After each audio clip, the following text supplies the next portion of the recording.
আসসালামু আলাইকুম ওয়া রাহমাতুল্লাহ। আলহামদুলিল্লাহ নাহমাদুহু ওয়া নুসাল্লি আলা রাসূলিহিল কারীম, আম্মা বা'দ। সমস্ত প্রশংসা আল্লাহ সুবহানাহু ওয়া তাআলার দরবারে, অসংখ্য অগণিত শুকরিয়া যে মহান রব্বুল আলামিন আমাদেরকে একটি বছর পরে মাহে রমজান, শ্রেষ্ঠ ইবাদতের মাস আল্লাহ তাআলা আমাদেরকে দান করেছেন। সে আল্লাহ তাআলার কাছে আমরা শুকরিয়া আদায় করি, আলহামদুলিল্লাহ। ইবাদতের শ্রেষ্ঠ মৌসুম মাহে রমজান। রোজা আল্লাহ তাআলার সবচেয়ে প্রিয় ইবাদত। তিনি নিজেই এর প্রতিদান দিবেন। পবিত্র রমজান মাসে ইবাদতের ফজিলত অনেক বেশি। একটি নফল ইবাদত মিলে ফরজের সওয়াব, এবং ফরজে মিলে আরো 70 গুণ বেশি সওয়াব। সুবহানাল্লাহ। যে ব্যক্তি এমন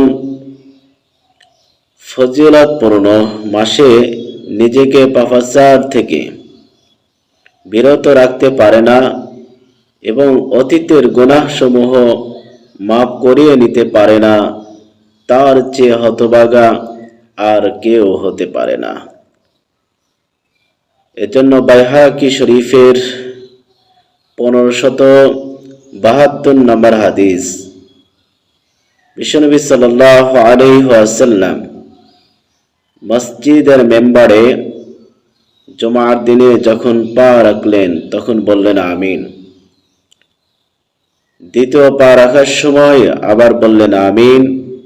তৃতীয় পা রাখার সময়ও নবীজি বললেন আমিন। সাহাবীরা এই কাজ দেখে হতভম্ব হলেন, যে কাজ নবীজি পূর্বে কোনোদিনও করেননি।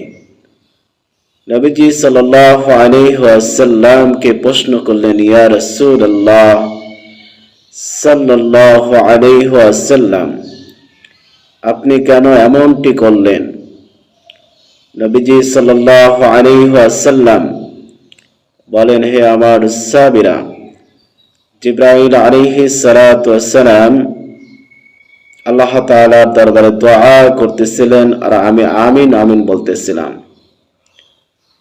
প্রথম যে দোয়া করলেন সেটা হলো, যে ব্যক্তি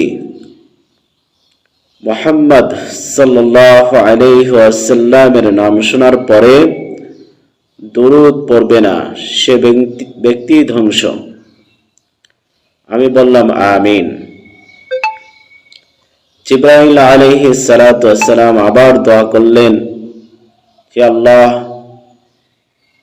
ওই সন্তান ধ্বংস হোক যে মাতা পিতাকে পাওয়ার পরেও জান্নাত কামাই করতে পারল না, অর্জন করতে পারল না, সে ধ্বংস হোক। আমি বললাম আমিন। তৃতীয় যে দোয়া করলেন জিবরাইল আলাইহিস সালাতু ওয়াস সালাম, সেটা হচ্ছে, ওই ব্যক্তি ধ্বংস হোক যে ব্যক্তি মাহে রমজান মাস পাওয়ার পরেও তার নিজের গুনাহসমূহকে ক্ষমা করাইতে পারল না, সেই ব্যক্তি ধ্বংস হোক। এই তিন ব্যক্তির জন্য হতভাগা এই তিন ব্যক্তি।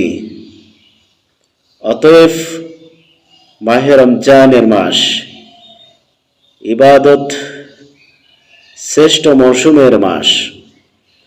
এই মাহে রমজানের গুরুত্ব আমাদের বোঝা দরকার। ঈমান ও ইহতিসাবের সাথে যে ব্যক্তি মাহে রমজানের একটি মাস সিয়াম সাধনা করবে, আল্লাহ রাব্বুল আলামিন তার পূর্বের সমস্ত গুনাহকে আল্লাহ রাব্বুল আলামিন মাফ করে দেবেন। সুবহানাল্লাহ।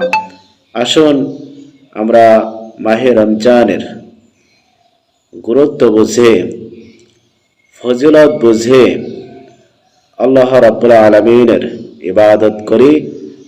আল্লাহ রাব্বুল আলামিন আমাদেরকে তৌফিক দান করুক।